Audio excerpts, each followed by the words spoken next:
예배 끝나고 하신 분들 손들라고는 제가 안 하겠어요. 근데 하신 분들은 오늘 본문이 바로 그것과 같다고 하는 것을 아실 겁니다. 뒤끝에 그 토론제 질문 속에 있었던 본문과 오늘 제가 말씀을 전하려고 하는 이 본문과 같은 내용입니다. 그래서 여러분들이 공부하셨던 분들은 함께 나눴던 것과 오늘 말씀과 함께 비교하면서 은혜를 새롭게 또 체험하는 그런 시간이 될 것이라고 생각해요.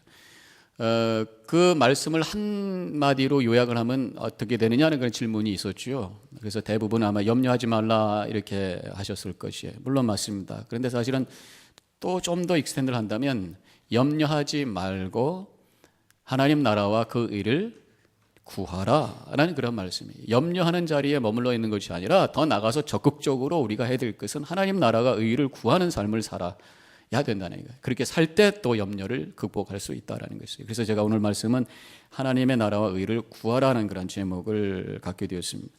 오늘 본문에 보면은 염려하지 말아야 될 그 이유, 염려하지 않기 위해서 우리가 가져야 될 생각에 대해서 여러 가지가 나오고 있죠. 이것도 여러분들이 토론했던 그런 질문 중에 하나입니다. 저는 이 말씀을 통해서 몇 가지를 먼저 생각을 바꿔야 되는, 염려를 극복하기 위해서 생각을 바꿔야 되는 몇 가지를 찾아본다면, 먼저 염려한다고 달라질 것 없다고 하는 것 인정해야 된다는 거예요. 그래서 27절에 너희 중에 누가 염려함으로 그 키를 한 자라도 더할 수 있겠느냐. 염려한다고 바뀔 거 하나도 없다. 키가 안 자란다고 걱정한다고 키가 자라는 것도 아니라, 열심히 밥 먹고 우리 티네이저들은 그때 그 성장하는 때가 있고, 나이 들어가지고 아무리 열심히 밥 먹어도 키는 안 크고 어디만 커요? 그냥 앞뒤로만 크는 거지. 오히려 줄어들어요. 시간이 갈수록 줄어들게 돼 있어요. 이 얘기는 무슨 말이에요? 우리가 할 수 없는 일, 지나간 일을 붙들면서 염려하고 있다면 그것은 어리석은 일이라는 거예요.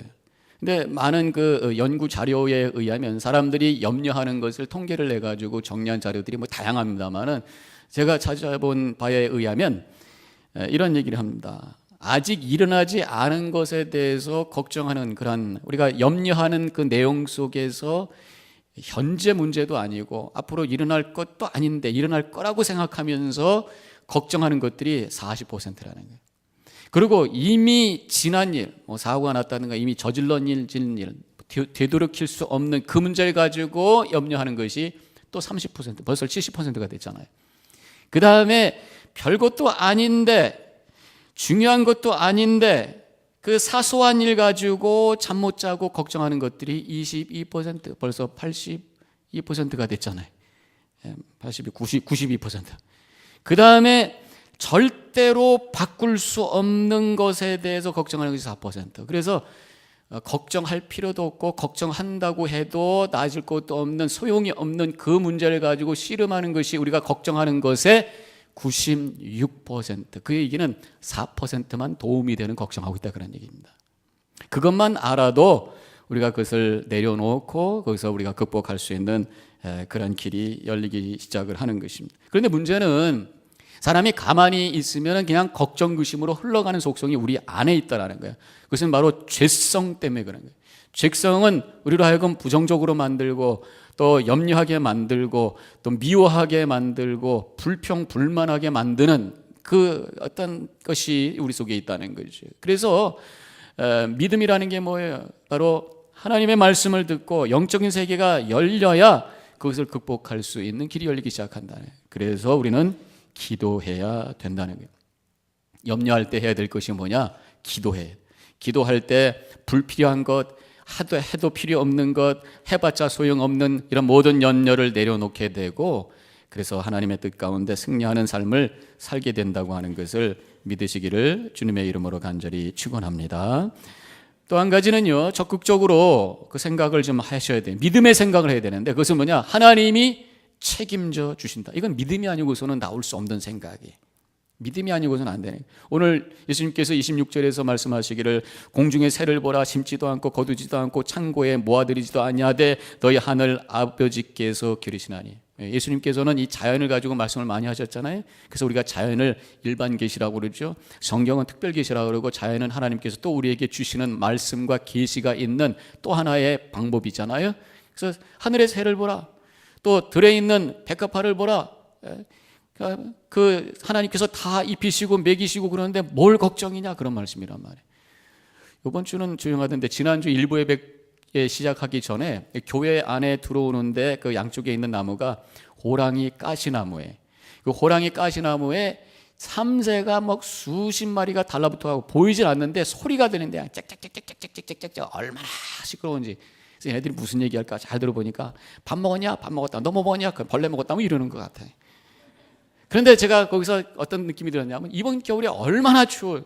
눈이 온 게 60인치가 더 왔을 때 도탈해가지고 60인치 뭐 70인치 그러고 있는데, 그 눈이 엄청 온 상황 속에서도 죽지 않고 살아가지고 모여가지고 짹짹짹짹짹짹짹짹 하면 얼마나 떠들어대는지, 참 용케도 살았다 그런 생각이 드는 거예요. 하나님께서 바로 그들을 돌봐주신다는 말씀이죠.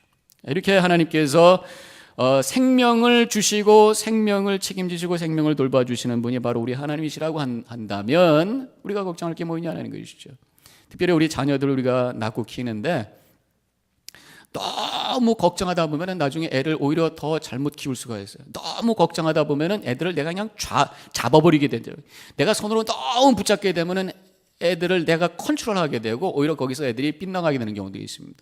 우리가 부모로서의 책임을 감당해야 되겠죠. 최선을 다해서 지혜를 가지고 아이들을 잘 훈계도 하고 또 잘 가르치고 해야 되겠습니다만은 결국은 키워주시는 분이 누구시냐? 하나님이시라고 하는 믿음의 고백 속에서 하나님께 올려드릴 때 애들이 잘 자게 되는 거예요. 믿으시기 바랍니다. 우리는 그런 고백 속에서 믿음 생활하는 거예요. 그 다음에 또 한 가지 염려를 극복할 수 있는 그런 생각은 어떤 생각이어야 되느냐? 내 자신이 귀한 존재라고 하는 것을 확신해야 된다. 오늘 26절 조금 아까 봉독했던 그 말씀 속에서 너희는 이것들보다 귀하지 아니하냐? 뭐보다? 공중의 새보다, 들에 핀 백합화보다. 하나님께서 새도 키우시고 또 들에 핀 백합화도 입히시고 먹이시는데 너희들은 이것보다 귀하지 아니하냐? 하물며 너희일까 보냐? 그런 표현이 나오잖아요. 내가 굉장히 중요한 존재라고 하는 것을 깨달을 때에 우리는 걱정 근심하지 않고 우리가 확신과 자신감 속에 살게 되는 거예요. 그런데 문제는 나 혼자 내가 중요하다고 생각하면 그건 교만해.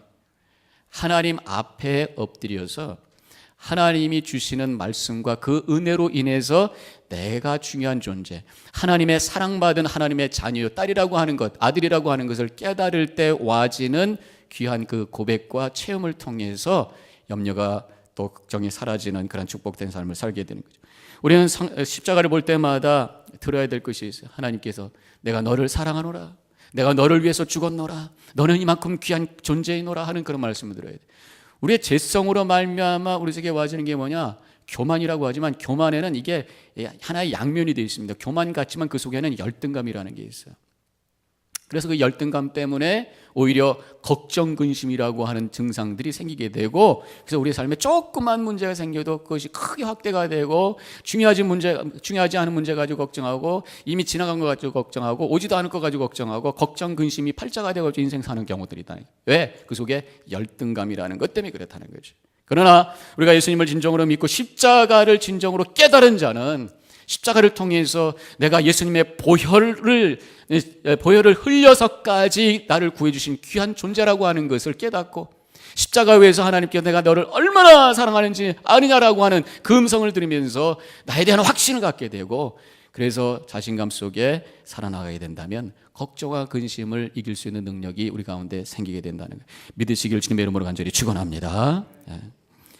또 한 가지 찾는다면, 걱정과 근심을 이기기 위해서는 중요한 것이 무엇인지를 바로 알아야 되는 거예요.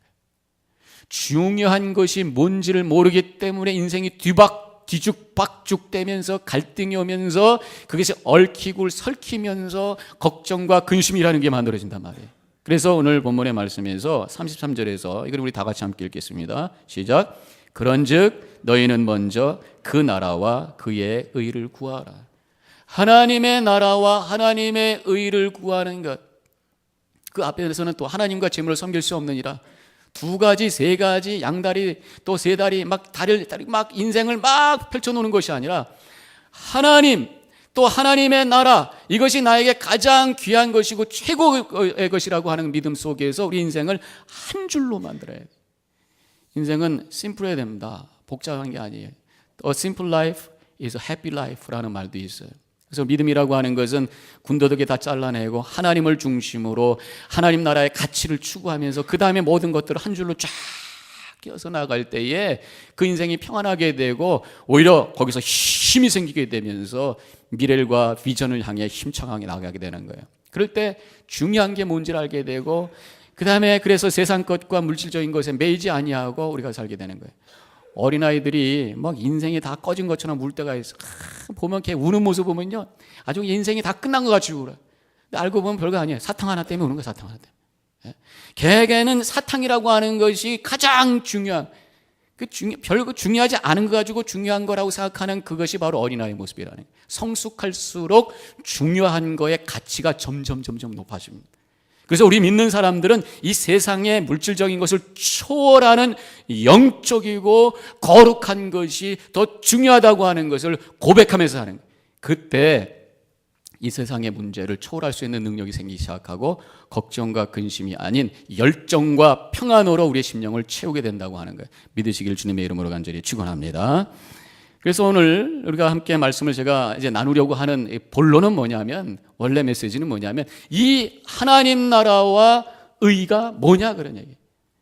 염려하지 말고 하나님 나라와 의를 구하면서 살라. 하나님 나라와 의를 구하면 염려하지 않게 된다, 이런 말씀이라면 하나님 나라와 의를 구하는 것이 뭐냐, 그런 질문을 하면서 말씀을 나누려고 하는 거예요. 세 가지로 생각을 해봅니다. 먼저 한 가지는 하나님이 주시는 의를 믿는 것이 하나님 나라와 의를 추구하는 것이다. 이게 무슨 말씀일까? 하나님 나라라는 게 뭐냐? 하나님이 통치자이시고 나는 그 백성이라고 하는 것을 인정하면서 하나님을 높이고 하나님을 따라가는 삶이 하나님 나라의 삶이에요. 그것을 하나님 나라를 구하는 모습이죠. 그렇다면 내가 하나님 나라의 백성이라고 하는 영적인 정체성이 있어야 될 거 아니에요. 그거 없이 어떻게 하나님 나라를 구할 수 있어요? 하나님 나라가 더 세워지고 하나님 나라가 더 확장되길 원하는 마음이 있다면 내가 하나님 나라의 백성이다라고 하는 확신이 있어야 된다는 거예요. 그 백성이라고 하는 확신이 어디서 나오냐? 내가 의로운 존재가 되었다고 하는 고백에서 나온다는 거죠. 그런데 우리 스스로가 의로운 존재가 될 수 있는 방법이 있어요. 자기의, 내가 만들어낸 의로 하나님 나라 백성이 되려고 하는 건 그건 교만이에요. 왜냐하면 성경에서는 아무도 할 수 없다고, 로마서 3장 17절에서 의인은 없나니 하나도 없다고 말씀하셨어요. 우리가 의롭게 살려고 하지만 그러나 내가 하려고 하는 것은 한계가 있다고 하는 것을 인정하면서 주님 앞에 무릎 꿇을 때에 하나님께서 나를 의롭게 해주시는 게 있어요. 그것을 성경은 하나님의 의라고 말씀하고 있습니다. 로마서 1장 17절 있는 말씀 보면 이렇게 쓰여져 있습니다. 복음에는 하나님의 의가 나타나서 믿음으로 믿음에 이르게 하나니 기록된 바 오직 의는 믿음으로 말미암아 살리라 함과 같으니라, 이런 말씀입니다. 하나님의 의가 나타나서, 결국 뭐 예수 그리스도를 얘기하는 것입니다. 예수 그리스도를 내가 믿음으로 말미암아 내 죄값이 다 사해진 거예요. 그래서 하나님께서 예수 그리스도를 통해서 의롭다고 인정해 주신, 하나님께서 주신 의, 그것이 바로 하나님의 의, 그것을 믿는 믿음으로 우리가 구원받는 거고 우리가 하나님의 백성이 된다라고 하는 것이죠. 그래서 하나님이 주시는 의를 믿는다라고 하는 게 뭐냐? 하나님이 나를 구원해 주셨다고 하는 것을 깨닫고 감사하고 이제 그 구원의 확신 가운데 걸어가는 그런 삶을 사는 것이 바로 하나님의 나라와 의를 구하는 첫 번째 모습이라는 것이, 그게 있어야, 제가 항상 그러죠. 믿음이라고 하는 것은 구원의 확신, 예수 그리스도에 대한 믿음의 고백, 내가 하나님의 은혜로 구원받은 존재라고 하는 그 믿음 있지 않고서는 우리가 믿음의 신앙의 그 출발 자체가 안 되는 거예요. 그래서 하나님 나라를 구한다라고 했을 때 먼저 하나님이 주시는 그 하나님의 의를 내가 받는 그 믿음이 먼저 있어야 된다는 것이. 그 다음에는 하나님의 나라를 구한다는 게 뭐냐? 역시 하나님을 통치자로 고백하고 하나님을 높이고 내가 그 앞에 넙죽 엎드려 겸손한 모습으로 사는 것인데, 다른 말로 얘기하면 기도와 예배의 삶을 말하는 거예요. 그래서 하나님 나라를 구하는 구체적인 모습은 진정한 기도와 겸손한 예배로 하나님께 올려드리는, 그 기도와 예배를 통해서 하나님을 나의 통치자로 고백하는 그러한 삶을 사는 것이다, 이렇게 말씀을 할 수가 있습니다. 우리가 왜 기도합니까? 하나님께서 주실 것을 믿으면서 기도하는, 그 얘기는 뭐냐면 아무리 내가 노력한다고 해도 하나님, 모든 우리 하나님, 이 나라의 이 세계 만물의 통치자가 되시는 하나님께서 결제를 해 주셔야 내가 받을 수 있다고 하는 그러한 고백 속에서 주님을 향해서 간청하는 거예요. 그래서 하나님을 하나님으로 고백하는 그것이 바로 저는 기도라고 믿습니다. 모든 복의 근원이 내가 스스로 만드는 것이 아니라 하나님이시다라고 고백하는 그 행위가 바로 기도라고 하는 거예요. 진정한 믿음 속에서 진실한 기도를 드릴 때 하나님이 높여지고 그 순간에 내 삶과 내 마음 속에 하나님 나라가 시작이 되는 거죠. 예배 속에는, 기도 속에는 사실은 예배가 있어요. 우리가 기도할 때 처음부터 하나님 이거 주세요 저거 주세요 이렇게 기도하지 않죠. 창감자 중간, 그래서 제일 처음에 시작하는 것이 찬양. 진정한 예배는 찬양부터 시작이 되는 거예요. 예수님께서 가르쳐 주신 기도문에도 보면은 하늘에 계신 우리 아버지시여 이름이 거룩히 여김을 받으시오며 하면서 하나님을 부르고 그 하나님의 이름을 높여드리고 있는 거예요. 일종의 예배의 모습입니다. 그리고 엎드려 주님께서 주셔야만 됩니다라고 하는 그러한 겸손 속에서 주님께 간구하는 그 모습이 바로 기도라고 하는 거예요. 그래서 기도는 결국 예배로 연결이 되는데, 예배야말로 하나님을 가장 가치 있는 분으로 고백하고 하나님의 주권을 인정하고 하나님의 말씀 앞에 겸손히 엎드려지는 바로 그 순간이 예배라고 하는 것입니다. 성경에 보니까 요한복음 4장 10절에서 천국의 예배의 장면이 나와요. 다 같이 함께 읽겠습니다. 시작. 24 장로들이 보좌에 앉으신 이 앞에 엎드려 세세토록 살아계시는 이에게 경배하고 자기의 관을 보좌 앞에 드리며 이르되, 그랬어요. 지금 보좌에 앉으신 이가 누구예요? 하나님을 향해서 24 장로들이, 구약과 신약의 대표들이, 모든 인류의 대표들이, 높으신 양반들께서 앉으셔가지고 예배를 드리는데 자기가 쓰고 있던 관을 내려놨다. 하나님 앞에서 내가 갖고 있었던 명예와 지식과 내가 갖고 있는 힘과 부와 논리와 생각을 하나님 앞에 다 내려놓고 엎드리는 그 모습이 바로 예배라는, 진정한 예배가 있는 그 자리가 바로 하나님 나라가 된다고 하는 것을 이 말씀 속에서 보게 됩니다. 오늘 이 시간에 여러분들이 예배하기로 왔어요. 예배하러 왔으면요, 우리가 갖고 있는 모든 내 머릿속에 있는 그 관, 나를 드러냈던 모든 것들을 다 내려놓고 하나님이 나의 통치자이고 주권자라고 하는 믿음의 고백 속에서 우리의 마음과 삶 속에 하나님 나라가 세워지는 놀라운 은혜가 체험되시는 여러분들과 제가 되기를 주님의 이름으로 간절히 축원합니다. 마지막으로 하나님 나라와 의를 구하는 모습이 뭐냐? 바로 공의를 이루려는 마음이다. 이제 우리가 하나님께서 주시는 의로 내가 하나님의 백성이 됐어요. 이제 하나님을 나의 통치자로 주권자로 고백하며 엎드립니다. 이제 하나님 나라를 구하는 자는 더 나아가서 내 주변에 하나님의 의가 이루어지도록 결단하며 사는 것이 바로 하나님의 나라와 의를 구하는 거예요. 내 안에 이루어지는 건 하나님의 의라고 한다면 내 주변의 이 공동체 속에, 이 세상 속에 이루어지는 것을 공이라는 표현으로 바꿔볼 수가 있어요. 그래서 의로움을 체험하면서 의롭게 된 자의 삶은 공의와 정의를 향해서 움직여 나가는 것이 당연하게 흘러나오는 것이라는 거예요. 성경에 에스겔서 18장 5절에 이렇게 나와 있어요. 사람이 만일 의로워서 정의와 공의를 따라 행하면, 의로워서, 의롭게 되어서 그 다음에 정의와 공의를 따라 행하며, 이제 하나님께서 주신 의, 내가 스스로 만들지 못했지만 하나님께서 주신 의를 믿고 감사하면서 예배하고 찬양하고 기도하며 말씀 가운데 살아나가는 사람은 이제 공의와 정의로, 정의와 정의를 따라 행하며, 하나님 나라는 바로 공의와 정의가 이루어지는 그런 세상을 향해서 움직여 나가는 것이다라고 하는 것을 볼 수가 있습니다. 공의라는 게 무엇일까? 이것은 이 세상 속에 하나님의 뜻이 이루어진 것이죠. 공평한 세상, 모든 인간의 존엄성이 인정되는 그런 세상, 저는 이것을 위해서 산다고 하는 게 뭐냐? 나만을 위해서 사는 것이 아니라 나의 행복과 나의 구원과 나의 어떤 삶을 위해서만 사는 것이 아니라 이 다른 사람들과 이 공동체와 세상을 향한 어떤 책임 의식을 가지고 사는 것이 바로 하나님 나라와 의를 추구하는, 구하는 삶이라는 거죠. 이 공의가 뭔가라고 하는 것을 얘기해 주는 어떤 이야기가 하나 있어요. 알려주는 어떤 이야기가 있습니다. 중국 춘추 시대에 일어났던 일인데, 노나라의 한 마을에 가난한 여인이 살고 있었습니다. 한 번은 바로 옆에 있는 제나라가 노나라를 정복하려고 이 마을을 쳐들어왔어요. 이 마을에 살던 가난한 여인이 하나 있었는데 이제 사람들과 함께 도망을 갑니다. 이제 뭐 짐은 가져갈 수도 없어요. 그래서 애들 이제 데리고 나갑니다. 한 손에 깐난쟁이 하나 끌어안고 또 한 손에는 걸어갈 수 있는 애 하나를 데리고 이제 도망을 갑니다. 애 둘을 데리고 도망간다는 게 얼마나 힘들어요. 근데 적군들이 막 쳐들어오는데 도저히 둘 데리고 갈 수가 없어서 하나만 선택을 해야 되는 상황이 됐어요. 누구를 선택했을 것 같아요? 품에 있던 애를 내려놓고 손잡고 있던 애 끌고 뛰어가는 거예요. 근데 결국은 잡혔죠. 뭐 어떻게 하겠어요? 잡혔어요. 근데 그 노나라 장군이, 적의 장군이, 제 나라 장군이 좀 이상했습니다. 보통 상식으로는 품에 안고 있던 애를 들고 가고 손에 들고 있던 애들을 다 버리고 갔어요. 근데 6.25 때 다 그랬잖아요. 애들 다 버리고 막 도망가고 막 그랬었다고 그러잖아요. 근데 어떻게 너는 거꾸로 했냐? 품에 있던 애는 버리고 손에 붙들고 있던 애를 끌고 갔다고 하는 게 좀 이상하다. 왜 그렇게 했냐? 그렇게 질문했을 때 이 여자가 조용히 대답을 했다고 그래요. 이렇게 했다고 그래요.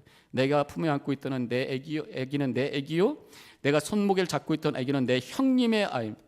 난 내 아이를 누구보다도 사랑합니다. 엄마니까. 그러나 내 아들을 돌보는 것은 사적인 사랑이고 형님의 아이를 돌보는 것은 공적인 의입니다. 의를 버리고 사적인 사랑을 택하여 형님의 아기를 버리고 내 자식을 구원한다면 나는 죽겠지요. 하나 그렇게 한다면 우리 집안이 어떻게 될 것이고 이 나라는 어떻게 될 것입니까? 라고 대답을 했다는 거예요. 그래서 이 제나라 장군이 크게 감동이 돼서 공의를 아는 여자가 있는 이 도정은 우리가 쳐들어가면 안 되겠다. 얘들아 집으로 가자. 그러고 갔다는 그런 얘기가 있어요. 여기서 이제 얘기하는 것은 공의가 뭐냐 이거죠. 공의라고 하는 것은 나만 잘 살고 나만 행복하겠다는 생각을 뛰어넘어서 다른 사람을 향한 책임의식, 이것이 하나님께서 원하시는 하나님 나라를 구하는 사람의 모습이라고 하는 것입니다. 그런데 단순히 책임의식과 의무감에서만 하는 것이 하나님 나라를 이루는 삶은 아닌 거예요. 하나님의 마음을 가지고 해야 되잖아요. 하나님의 마음을 가지고 이 세상에 하나님의 뜻이 이루어지는 그 일을 위해서 움직이는데 하나님의 마음이 뭐겠느냐? 하나님의 속마음이 뭐겠느냐? 세상을 향한 하나님의 속마음이 뭐예요? 불쌍히 여기는 마음. 하나님께서 불쌍히 여기셔서 자신의 아들 이 세상에 보내주시고 우리를 구원해 주시는 축복을 허락해 주셨다고 하는 것을 우리가 믿을진데, 그 마음을 가지고 다른 사람을 바라볼 때에 거기서 공의가 만들어지고 거기서 하나님 나라가 세워지는 놀라운 축복이 일어나게 된다는 거예요. 그래서 하나님 나라를 구하는, 의를 구하는 마음 깊은 곳에 바로 불쌍히 여기는 마음이 있어야 되는 거예요. 얼마 전에 이 강도 만난 사람들에 대한 새벽기도 때 우리 말씀을 함께 나눴어요. 사마리아인이 강도 만난 사람의 이웃이다. 예수님께서 그렇게 가르쳐 주셨는데 바로 이 사마리아인의 그 행위가 공의가 아니겠는가. 바로 고통 가운데 죽어가고 있는 사람을 외면하지 아니하고 불쌍히 여기면서 가서 그 사람을 치료해주고 그 사람의 살 길을 열어줬던 이 사마리아인의 행위가 바로 공인데, 단순히 그 사람이 불쌍하다고 하는 차원에서 뛰어넘어서요, 그 마음에 여러 가지 그 자기의 어떤 인간 관계에 와지는 그것을 못하게 만드는 것까지 극복할 수 있는 그 강한 마음이 그 속에 있는 것을 보게 됩니다. 그게 무슨 얘기냐면, 지금 강도 만난 사람이 누구예요? 유대인입니다. 유대인하고 사마리아인하고는 아주 적대 관계입니다. 특별히 유대인들이 사마리아인을 죄인 취급하고 또 무시하고 미워해. 뭐 역사적인 얘기는 뭐 길어지니까 그까지 말 못하겠고요. 시간이 없어서. 그러니까 이 사마리아인 입장에서는 자기를 미워하고 싫어하는 사람이란 말이야. 이 사람이 강도 만나서 지금 누워 있다면 당신이 지금 그렇게 고통당하는 건 당신 잘못해가지고 벌 받은 거요, 이렇게 생각할 수도 있었겠죠. 그럼에도 불구하고 불쌍히 여기는 마음이 앞섰던. 그래서 가서 그를 치료해주고 살 길을 열어줬던 것을 보면서 바로 이러한 마음을 가지고 있는 사람이 하나님 나라의 의를 구하는 진실한 사람이 아니겠는가라는 생각을 해보게 됩니다. 우리는요, 누구를 다른 사람들을 이렇게 돌봐주고 선한 일을 하고 할 때에 보면은 안 해야 될 이유를 자꾸만 찾으려고 그래요. 그 사람이 게을러서 그런 거야. 도와줘봤자 무슨 쓸데없는 거겠지. 뭐 이 가난한 거 자신이 자기가 게을러서 자기 책임이야 이런 생각을 하기도 하고, 아니면 그저 느낌 없이 다른 사람 하니까 그냥 나도 체면 때문에 해야지 뭐 이 정도, 아니면 뭐 이것이 해야 되는 거니까 하지 뭐 의무적으로, 아니면 그래도 내가 복 받고 사는데 미안해서 그 사람들에게 좀 내가 나누어 줘야지 뭐 이런 마음이 있을 수도 있어요. 그러나 하나님께서 원하시는 하나님 나라를 세우는 진정한 공의의 마음은 뭐냐? 불쌍히 여기는 마음이라는 거예요. 하나님의 마음, 은혜의 마음, 긍휼히 여기는 그 마음이라는 거예요. 이러한 얘기가 있습니다. 이스라엘의 유대의 옛날에 어떤 동네에 이제 비가 오지 않았어요. 뭐 옛날 얘기 있습니다만은 비가 오지 않아서 농사를 짓는데 너무너무 가물어 가지고 지금 농작물들이 다 막 죽어가고 있는 거야. 말라 비틀어가기 시작하는 거예요. 그래서 동네 사람들이 이거 하나님께서 비를 주셔야 되는데 우리가 뭘 잘못했을까? 그래서 랍비에게 가가지고 우리 어떻게 했으면 좋겠습니까? 아마도 우리가 하나님의 말씀대로 제대로 살지 못했던 것 같습니다. 서로 금식하면서 율법을 다시 한번 연구하고 그 말씀대로 삽시다. 그래서 성경을 열심히 읽습니다. 그리고 말씀대로 살지 못했던 거 다 회개하고 또 결단하고 율법대로 살기 위해서 열심히 모세오경을 연구하고 모세오경을 가지고 그들의 삶을 살기 시작을 해요. 그런데 한참 지났음에도 불구하고 여전히 비가 오지 않습니다. 그러자 사람들 사이에 소문이 하나 돌기 시작을 해요. 분명히 아마 이것은 우리 동네에 누군가가 부정한 사람이 있어서 그런 것이다. 우리는 알지 못하지만 분명히 하나님 앞에 큰 잘못을 한 사람이 있어. 이 사람을 찾아내가지고 그 문제를 다 이제 들춰내고 그리고 벌을 줘야 된다. 하나님 앞에 그것이 드러나도록 우리가 해야 된다. 그래가지고 막 사람들이 찾기 시작합니다.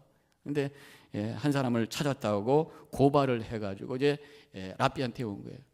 사건이 즉슨 이야기인 즉슨 뭐냐면은 이혼한 사람들인데 이 이혼한 남자가 이혼한 아내에게 돈을 줬다는 거야.